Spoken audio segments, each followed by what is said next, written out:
जिज्ञासुओं को, सभी प्रबुद्धजनों को, सभी ज्ञान प्रेमियों को और सभी गीता प्रेमियों को मेरी ओर से और मेरी संस्था डूअर्स पैराडाइज फाउंडेशन के सभी सदस्यों की ओर से सादर जय श्री कृष्ण।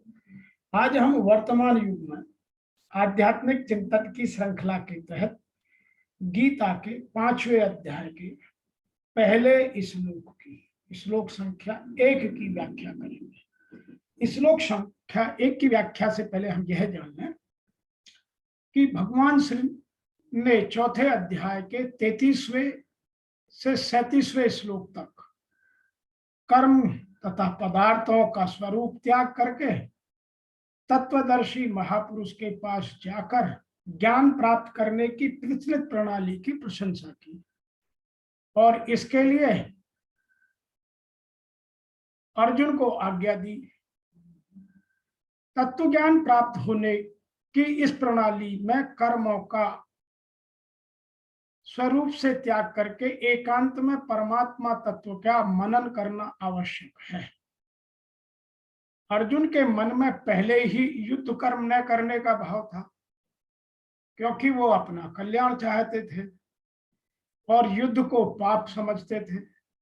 अतः अर्जुन ने समझा कि भगवान मेरे लिए इस प्रकार कर्मों के स्वरूप से त्याग करके ज्ञान प्राप्ति के लिए साधन करने को कहेंगे। फिर चौथे अध्याय के ही 48वें श्लोक में भगवान ने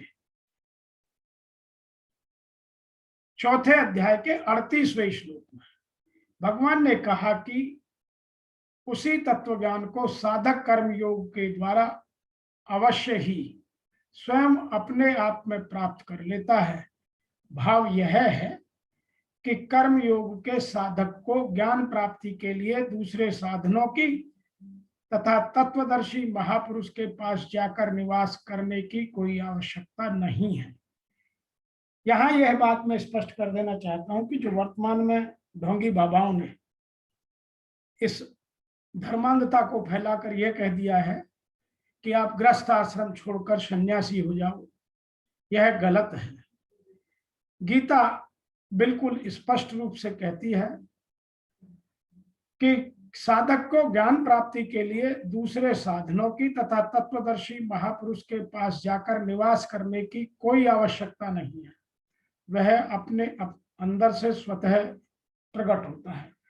इसलिए स्पष्ट है कि तत्व ज्ञान की प्राप्ति में कर्म योग की विशेष रूप से प्रशंसा हुई है। अतः कर्म करना आवश्यक है। इस प्रकार अर्जुन ने चौथे अध्याय के 33वें श्लोक में ज्ञान प्राप्त करने की प्रचलित प्रणाली की प्रशंसा सुनी और 34वें श्लोक में विद्धि पद से उस प्रणाली से ज्ञान प्राप्त करने की अपने लिए विशेष आज्ञा मांगी। फिर 38वें और 41वें श्लोक में कर्मयोग की प्रशंसा सुनी। 42वें श्लोक में भगवान ने अर्जुन को योग मत उत्तिष्ठ पद से योग की विधि द्वारा युद्ध करने की आज्ञा दी। इस तरह ज्ञान योग और कर्म योग दोनों की प्रशंसा सुनकर तथा दोनों के लिए आज्ञा प्राप्त होने पर अर्जुन यह निर्णय नहीं कर पा रहे हैं कि इन दोनों में से कौन सा साधन मेरे लिए श्रेष्ठ है, और इसी कंफ्यूजन से वह भगवान से पुनः प्रश्न करते हैं। 5वें अध्याय का मैं यदि विस्तार से आपको वर्णन करके बताऊं तो 1 से 6 तक सांख्य योग और निष्काम कर्म योग का निर्णय की व्याख्या की जाएगी। 7वें से 12वें में सांख्य योगी और निष्काम कर्म योगी के लक्षण और उनकी महिमा बताई जाएगी और 13 से 26वें श्लोक में ज्ञान योग का विषय और 27वें से 29वें में भक्ति सहित ध्यान योग का वर्णन की व्याख्या की जाएगी। अतः हमें इस सब को समझना जानना अत्यंत आवश्यक है। मैं यहां बात एक और भी कहना चाहता हूं। अध्याय 3 में अर्जुन ने प्रश्न रखा कि भगवान जब ज्ञान योग आपको श्रेष्ठ मानना है तो आप मुझे भयंकर कर्मों में क्यों लगाते हो? अर्जुन को निष्काम योग की अपेक्षा ज्ञान योग को सरल प्रतीत हुआ लगता है, क्योंकि ज्ञान योग में हारने पर देवत्व और विजय की महिमा महामहिम स्थिति दोनों ही दशाओं में लाभ प्रतीत होता है। क्योंकि उन्होंने अर्जुन से कहा था कि यदि यदि तुम्हें युद्ध में मारेंगे तो सीधे स्वर्ग जाओगे, जिंदा रहे तो हस्तिनापुर का शासन का आनंद भोगोगे। अब तक अर्जुन ने भली प्रकार समझ लिया कि दोनों ही मार्गों में कर्म तो करना ही पड़ेगा। योगेश्वर उससे संशय रहित होकर तत्वदर्शी महापुरुष की शरण लेने के लिए भी प्रेरित करते हैं, क्योंकि समझने के लिए सबसे उत्तम स्थान वही है। अतः अब अर्जुन पुनः भ्रमित हुआ कि दोनों में से कौन सा मार्ग उचित है, इसलिए उन्होंने भगवान श्री कृष्ण से ही प्रश्न पैदा किया। और क्या ऋषि वेदव्यास जी ने यहां लिखा है, अर्जुन उवाच संन्यासं कर्मणां कृष्ण पुनः योगं च संससि यत् श्रेय एतो एकम तत्मे ब्रूहि सुनिश्चितम। अर्जुन कहते हैं कि हे कृष्ण, पहले तो आप कर्मों के संन्यास त्याग की और फिर कर्मों से योग की प्रशंसा करते हैं। इन दोनों में से कौन सा श्रेष्ठ, कल्याणकारक और निश्चित साधन को मुझे चुनना चाहिए, स्पष्ट रूप से बताइए। यहां अर्जुन का संशय है और वो श्री कृष्ण से सीधा पूछते हैं, आप कभी संन्यास के माध्यम से किए जाने वाले कर्म की और कभी निष्काम दृष्टि से किए जाने वाले कर्म की प्रशंसा करते हैं। इन दोनों में से एक जो भली प्रकार आपका निश्चय किया हुआ हो, जो परम कल्याणकारी हो, उसे ही कहिए। कहीं जाने के लिए आपको दो मार्ग बताए जाएं तो आप सुविधाजनक मार्ग का रास्ता अवश्य पूछेंगे और सुविधाजनक मार्ग का ही अनुसरण करेंगे। यदि नहीं पूछते हैं तो आप जानने वाले नहीं हैं, आप जिज्ञासु नहीं हैं। अतः भगवान ने यहां साफ साफ जो उनको बताया है वह व्याख्या आगे के श्लोकों में हमें सुनने को मिलेगी। O Lord Krishna, Arjun says, O Krishna, first you praise reunification of action and then their yoga abidance. Tell me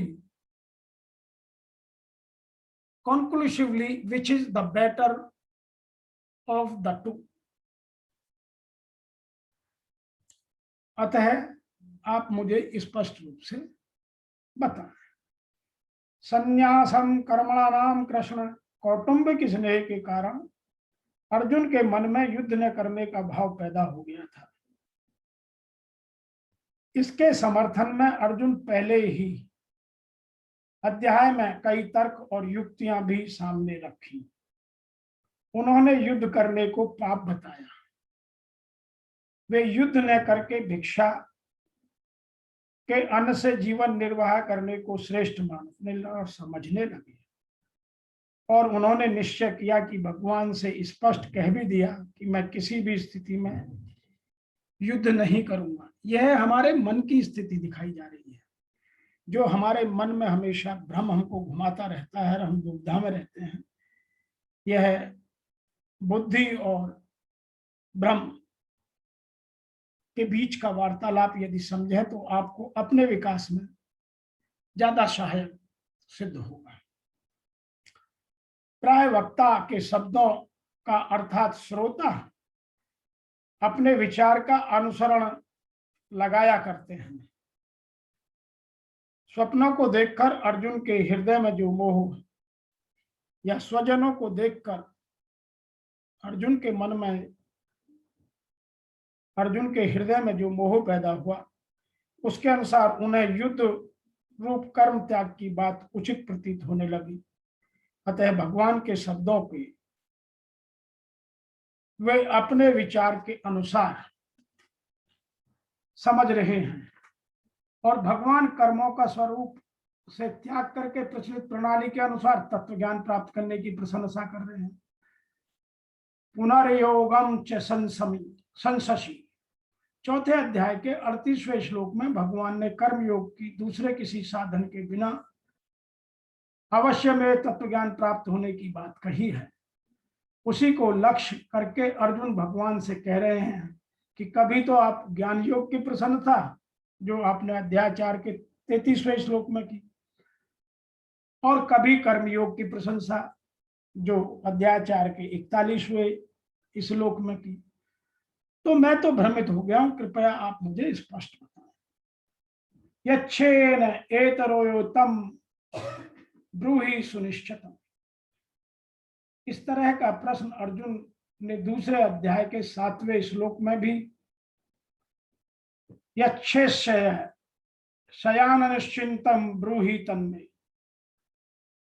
कहकर किया था। उसके उत्तर में भगवान ने दूसरे अध्याय के 48वें श्लोक में कर्म योग की व्याख्या करके उसका आचरण करने के लिए कहा। फिर तीसरे अध्याय के दूसरे श्लोक में अर्जुन को तदेकम वद निश्चित्य येन पदों से पुनः अपने कल्याण की बात पूछी, जिसके उत्तर में भगवान ने तीसरे अध्याय के 30वें श्लोक में निष्काम, निर्मम और निसंताप होकर युद्ध करने की आज्ञा दी और 35वें श्लोक में अपने धर्म अर्थात स्वधर्म के पालन करने को श्रेष्ठ कर बतलाया।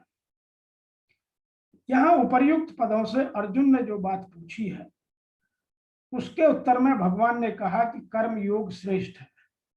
कर्म योगी सुख पूर्वक संसार बंधन से मुक्त हो जाता है। कर्म योग के बिना सांख्य योग साधन सिद्ध होना कठिन है, परंतु कर्म योगी शीघ्र ही ब्रह्म को प्राप्त कर लेता है। इस प्रकार कहकर भगवान अर्जुन को मानो यह बताने का प्रयास कर रहे हैं कि कर्म योग ही तेरे लिए शीघ्रता और सुगमता पूर्वक ब्रह्म प्राप्ति कराने वाला साधन है। अतः तुम कर्म योग का ही अनुष्ठान करो। अर्जुन के मन में मुख्य रूप से अपने कल्याण की ही इच्छा थी, इसलिए वह बार बार भगवान के सामने श्रेय विषयक जिज्ञासा रखते हैं। कल्याण की प्राप्ति में इच्छा की प्रधानता रहती है। साधन की सफलता देरी का कारण भी यही है कि कल्याण की इच्छा पूरी तरह जागृत नहीं हुई है। जिस साधक में तीव्र वैराग्य नहीं हो वे भी कल्याण इच्छा जागृत होने पर कर्म योग के साधन में सुगमता पूर्वक कर सकते हैं। अर्जुन के हृदय में भोगों से भरा हुआ वैराग्य नहीं है, परंतु उनमें अपने कल्याण की इच्छा है, इसलिए वो कर्म योग के अधिकारी हैं। पहले अध्याय के 32वें